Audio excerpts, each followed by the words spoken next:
এদিকে কোটা বাতিলের দাবিতে ঢাকা আরিচা মহাসড়ক অবরোধ করে বিক্ষোভ করছে জাহাঙ্গীরনগর বিশ্ববিদ্যালয়ের শিক্ষার্থীরা। সেখানে আছেন আমাদের সহকর্মী এম এ হালিম। সবশেষ খবর জানতে তার সাথে যুক্ত হচ্ছে আমরা এখন সরাসরি। হালিম, কিছুক্ষণ আগে দেখলাম আমরা শাহবাগ মোড়ে শিক্ষার্থীরা আন্দোলন শুরু করেছেন রাস্তার উপরে। ঢাকা আরিচা মহাসড়কে কি যানজটের সৃষ্টি হয়েছে, সেখানে এই মুহূর্তের পরিস্থিতি আমাদের জানাবেন।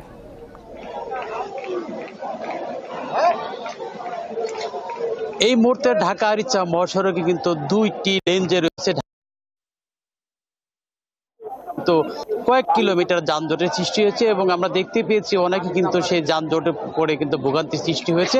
তো তা নিয়ে আপনাকে একটি বিষয় জানিয়ে রাখি, আজ 3টার দিকে কিন্তু এই জাহাঙ্গীরনগর বিশ্ববিদ্যালয়ের যারা আন্দোলনরত শিক্ষার্থী রয়েছে তারা কিন্তু এখানে এসে ঢাকা আরিচা মহাসড়কে এসে তারা এখানে অবস্থান নিয়েছেন এবং তারা এখানে এই রাস্তার মাঝখানে দাঁড়িয়ে কিন্তু তারা বিভিন্ন স্লোগান দিচ্ছে এবং কোটা সংস্কার যেটা তারা বাতিলের দাবিতে তারা কিন্তু এই আন্দোলন চালিয়ে যাচ্ছেন। এবং তারা যেমনটি বলছেন যে 18 সালের যে পরিপত্র, সেই পরিপত্রটি বহালের দাবিতে কিন্তু তারা আন্দোলন চালিয়ে যাচ্ছেন এবং আন্দোলনরত শিক্ষার্থীরা যেমনটি জানিয়েছেন তো এই আন্দোলন কিন্তু তারা চালিয়ে যাবেন যতক্ষণ পর্যন্ত এখানে আন্দোলনরত শিক্ষার্থীরা আছে, তারা যতক্ষণ চাইবে তখন পর্যন্ত এটা চালিয়ে যাবে। এবং তারা যেমনটি বলছেন যে এটি কিন্তু সূর্যের আলো যতক্ষণ থাকে ততক্ষণ পর্যন্ত আন্দোলন চালিয়ে যাবে। এবং আরেকটি বিষয় যেটি আন্দোলনরত শিক্ষার্থীরা, তাদেরকে আমি জিজ্ঞেস করেছিলাম যে আসলে আজকে কিন্তু সড়ক সেতুমন্ত্রী যেমনটি বলছেন যে আসলে এই বিষয়টি কিন্তু আদালতের উপরে কিন্তু এটি রয়েছে, কারণ আদালতের উপরে এখানে সরকারের কিছু বলতে পারে না, কারণ এটি চূড়ান্ত রায় এটি মহামান্য আদালতে দিবে। এবং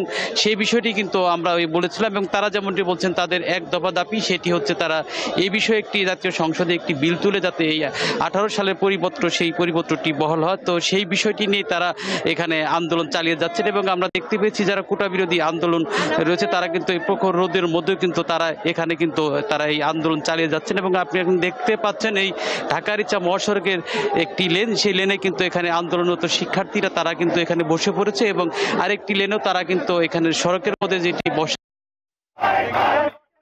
এখানে বসে পড়েছে এবং দুদিকে যে আমি বলছিলাম সেই পরিবহনগুলো কিন্তু এখন আটকা রয়েছে। এবং একটি বিষয় এখানে কিন্তু যে জরুরি সেবা যে পরিবহনগুলো রয়েছে, অ্যাম্বুলেন্স এবং অন্যান্য যে পরিবহনগুলো রয়েছে, সেই পরিবহনগুলো কিন্তু তারা কিন্তু ছাড় দিচ্ছে। তো তানিয়া, আমার কাছে এই ছিল জাহাঙ্গীরনগর বিশ্ববিদ্যালয়ের কোটা বিরোধী আন্দোলনের সর্বশেষ। ঢাকা আরিচা মহাসড়ক থেকে কোটা আন্দোলনের সবশেষ পরিস্থিতি জানাচ্ছিলেন এম এ হালিম।